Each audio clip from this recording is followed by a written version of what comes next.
Merhaba gezginler, ben Skip Guide'ın sanal turist rehberi. Bugün Londra'nın kalbinde yer alan Britanya Müzesi'ni, yani British Museum'u birlikte keşfediyoruz. İçeri adımınızı atar atmaz, cam kubbenin altındaki o devasa avlu sizi karşılayacak. Gözünüz yukarı kayacak, sonra kalabalığın uğultusu bir anda tarihin fısıltısına dönüşecek. Hazır mısınız? Burası ne mi? Britanya Müzesi, dünyanın dört bir yanından 2 milyon yılı aşan insanlık hikayesini bir araya getiren, dünyanın ilk ulusal ve halka açık müzelerinden biri. Kuruluşu 1753, kapılarını ziyaretçilere açtığı, tarih 1759. Temeli hekim ve koleksiyoner Sir Hans Sloane'ın ülkeye bağışladığı 10 binlerce nesneye dayanıyor. Bu yüzden burada yürürken yalnızca vitrinlere değil, aydınlanma düşüncesinin doğrudan mirasına da bakıyorsunuz. Neredeyiz? Ülke Birleşik Krallık, şehir Londra, semt Bloomsbury. Ana giriş Great Russell Street üzerinde. Alternatif giriş Montague Place tarafında. Montague Place cephesinde asansörle seviye erişimi var. Great Russell Street tarafında merdiven ve her iki tarafta da asansörler bulunuyor. Grup ziyaretleri için Montague Place girişi kullanılıyor. Bu ayrıntılar, özellikle hareket kısıtı olan ziyaretçiler için ziyaretinizi konforlu kılar. Nasıl gelinir? En yakın metro durakları Tottenham Court Road, Holborn, Russell Square ve Goodge Street. Hepsi yürüyüş mesafesinde. Müzeye ulaşım planlamak için Londra Ulaşım Kurumu'nun planlayıcısı pratik bir araçtır. Taksi isterseniz Great Russell Street'te müzenin kapısında taksi durağı mevcut. Ne zaman gitmeli? Müze her gün saat 10 ile 17 arasında açık. Cuma günleri akşam 20.30'a kadar uzatılmış saatler var. Girişin son saati genel günlerde 16.45, cuma günleri 20.15. Daha sakin bir deneyim için sabah 10 ile 11 arası ya da akşamüstü 4'ten sonrası ideal. Orta saatler en yoğun zamanlar. Cuma akşamları geç ziyaret ise kalabalığı dağıtır, galeri gezmenin keyfini artırır. Ne kadar süre kalmalı? Müzenin tamamı bir günde bitmez. Hızlı bir tur için 1 ila 2 saat ayırın. Vaktiniz 3 saat ve üzeri ise ana eserlerin yanına 2-3 favori galeriyi ekleyin. Nefes alacak molalar bırakın. Müzeye 1 saatlik rota ile başlamak akıllıca olur. Rosetta taşı ve Mısır heykelleri, Parthenon heykelleri, Asur aslan avı rölyefleri ve Sutun Hoo odası, giriş seviyesinde güçlü bir çerçeve sunar. Nasıl gezilmeli?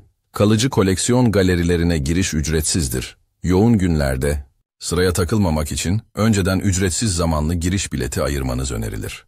Bilet almadıysanız Montague Place tarafından günlük sınırlı sayıda ayakta giriş imkanı bulunur. Ancak garanti değildir. Büyük sergiler ve bazı etkinlikler ücretli olabilir. Fotoğraf çekimi elde tutulan cihazlarla, kişisel kullanım için genelde serbesttir. Özel sergilerde veya uyarı olan alanlarda kısıtlama olabilir. Girişte güvenlik ve çanta kontrolü yapılır. Tekerlekli valiz kabul edilmez.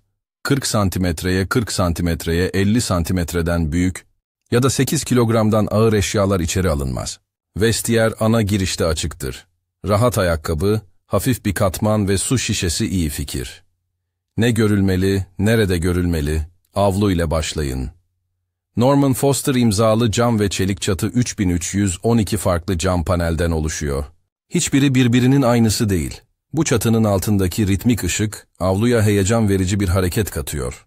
Ortadaki yuvarlak okuma odası, bir zamanlar Britanya Kütüphanesi'nin kalbiydi. Bugün dışarıdan seyredilen bir anıt gibi mekana karakter veriyor. Sonra Mısır Heykelleri Galerisi'ne gidin. Rosetta taşı burada. Granodiorit yüzeyindeki 3 yazı, yani hieroglif, demotik ve Yunanca metin, Mısır yazısının çözülmesinin anahtarı oldu. Camın önünde kalabalık toplanmışsa şaşırmayın. Yakınında dokunulabilir bir Rosetta taşı replikası da var, çocuklarla gelenler için küçük bir keşif anı yaratır. Yunan ve Roma kanadında Parthenon heykellerine uğrayın. Mermer frizler ve metoplar, Atina'daki Parthenon'un bir zamanlar nasıl görkemli bir hikaye anlattığını gösterir. Salon 18 numaradır. Bu bölüm yalnızca bir sanat deneyimi değil, aynı zamanda eserlerin iadesi ve etik edinim, üzerine süren küresel tartışmanın da canlı bir sahnesidir. Ziyaretçinin aklında şu soru kalır: bir eser nerede yaşamalı? Bu tartışmanın güncel yönleri sık sık haberlere yansır. ve müzenin resmi dili de dünya için bir müze iddiasını vurgular. Asur salonlarında aslan avı rölyeflerinin önünde mutlaka durun. Kral Asurbanipal'in av sahneleri, taşın üzerinde hareket eden kaslar, tüyler ve nefeslerle adeta canlanır. Bu spor, kralın güç sembolüydü. Rölyeflerin büyük bölümü salon 10A'dadır. Yakındaki Laçiş kuşatması panoları da göze çarpar, Orta Çağ, Avrupa bölümünde. Satınhu hazinelerinin baş tacı olan o ünlü miğferle göz göze gelin. İster orijinal fragmanlı haline, ister hemen yanındaki rekonstrüksiyona bakın. Yüzünde bir ejderha ve bir yılanın birleştiği o motif, erken İngiliz dünyasının hayal gücüne açılan kapıdır. Galeri 41'dir. Bir nefes almak, isterseniz avludaki kafe ve restoranlar iyi bir mola sunar. Cuma akşamları hem kafe hem galeriler daha geç kapanır. Bu saatlerde müzenin atmosferi bambaşka olur. Peki niçin görülmeli? Çünkü burada bir taş, bir imparatorluk şiiri gibi konuşur. Bir mermer, şehirlerin ve inançların yükünü taşır. Bir miğfer, bir gemi gömüsünün sessiz kahramanı olur. Britanya Müzesi, tarih meraklısına derin bir zemin, ilk kez gelen gezgine güçlü bir başlangıç sunar. Üstelik erişilebilirlik çözümleri sayesinde pek çok ziyaretçi için rahat ve kapsayıcı bir deneyim hedeflenir.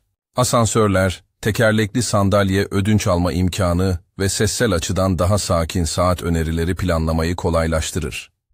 Kimler için uygun, aileler için çocuk odaklı masalar ve dokun öğren noktaları ilgi çekicidir. Bebek arabaları kabul edilir, ancak kalabalık saatlerde manevra alanı daralabilir. Yaşça büyük misafirler ve hareket kısıtı olanlar için asansörler ve kat planları önemlidir.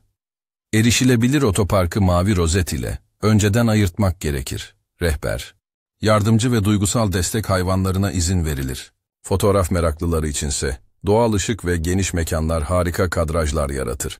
Giriş ücreti ve bilet işi nasıl?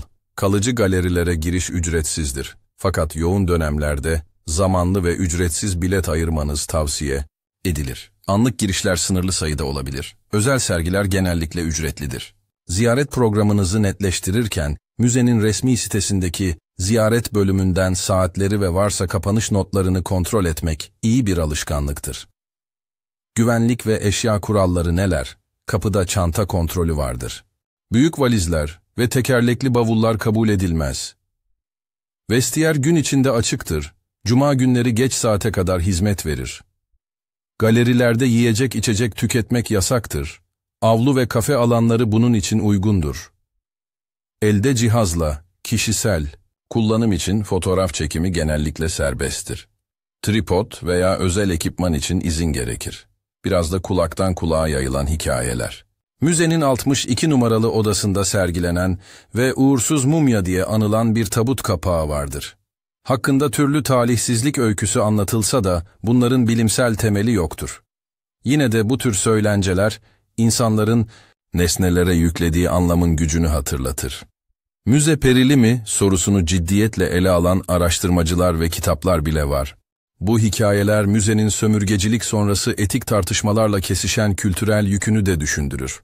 Gelin, efsaneyi efsane olarak dinleyelim, eseri ise bilgiyle izleyelim. Yakınlarda ne var? Dışarı çıktığınızda Bloomsbury'nin yeşil ceplerinde nefes alabilir, Russell Square'e yürüyebilir, Soho ve Covent Garden'a kısa bir yürüyüşle ulaşabilirsiniz. Kütüphane meraklıları için Britanya Kütüphanesi de kısa bir metro mesafesinde. Ulaşımı planlarken metro duraklarına yakınlığı aklınızda tutun. Şimdi gelin küçük bir ritim kuralım. Avlu, Rosetta taşı, Parthenon, Asur rölyefleri, Satınhu. Aralara avluda bir kahve, bir nefes, sonra tekrar galeri. Bu sıralama kısa vakitte öz bir müze deneyimi sunar ve tekrar geldiğinizde farklı kıtalara, farklı çağlara dalmanız için güzel bir başlangıç olur. Kapanışa gelirken bir soru bırakayım. Taşlar, metinler, maskeler ve mermerler yalnızca geçmişi mi anlatır? Yoksa bugün bizim kim olduğumuzu da şekillendirir mi? Bence burada gezerken esas keşfettiğimiz, kendi merakımızın sınırları. Ben Skip Guide'ın sanal turist rehberi. Dinlediğiniz için teşekkür ederim. Londra'da ve dünyada başka keşifler için kanalı takip etmeyi unutmayın. Bu şehre ait daha fazla görülecek yer, skipguide.com'daki haritada yer alıyor. Haritaya erişmek için QR kodunu tarayın ya da açıklamadaki bağlantıya tıklayın.